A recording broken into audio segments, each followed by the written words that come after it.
আসসালামু আলাইকুম। নিত্য নতুন দিনের মতো আজকেও আমরা আমাদের কবুতরগুলো নিয়ে রওনা দিয়ে দিলাম আমাদের পাল্লার উদ্দেশ্যে। আর আজকের পাল্লাটা কিন্তু একটু ব্যতিক্রম, কারণ আগের পাল্লাগুলোর তুলনায় কিন্তু আজকের লোকেশনটা অনেকটাই দূর। তারপর হাঁটি হাঁটি পা পা করে চলে আসলাম আমরা সেই ঐতিহাসিক রাস্তা, মানে আমার শ্বশুর বাড়ির রাস্তা। আর সামনে যিনি হেঁটে আসছেন, তো উনি হচ্ছেন আমার বউয়ের একমাত্র বড় ভাই, মানে আমার সম্বন্ধী।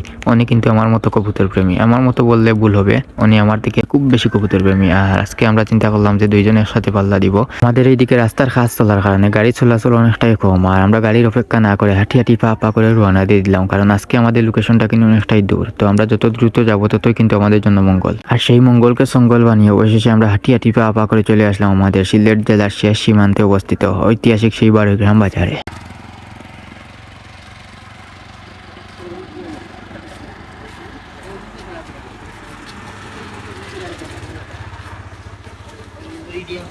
তো আমরা আজকে এই চান্দগ্রাম ব্রিজ থেকে আমাদের কবুতরগুলো পাল্লা দিব। আর আমার ওই পাশে যে বাজারটা দেখতে পাচ্ছেন, মানে ওইটা হলো সিলেট জেলার শেষ সীমান্ত, অর্থাৎ বারোগ্রাম বাজার। আর ওই পাশে যে বাজারটা দেখতে পাচ্ছেন, ওইটা হলো মানে মৌলভীবাজার জেলার শেষ সীমান্ত, চান্দগ্রাম বাজার। তো আমরা কিন্তু আজকে দুই জেলার মধ্যে ওখান থেকে আমাদের কবুতরগুলো পাল্লা দিব।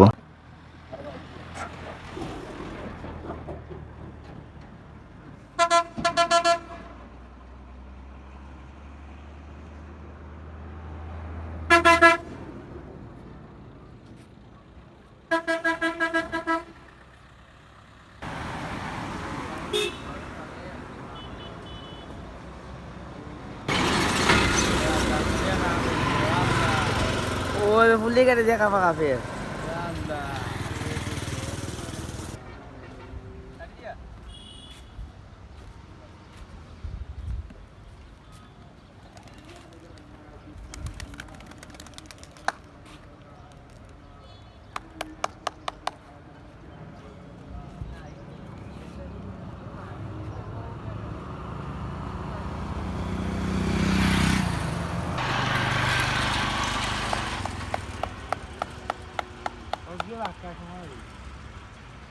তারপর বাড়িতে আসা মাত্রই দেখলাম যে আমার একটা কবুতর চলে আসছে। তো আমি কিন্তু বাড়িতে ঢুকা মাত্রই দেখছি কবুতরটা মানে মাথার উপরে ঘোরাফেরা করছে।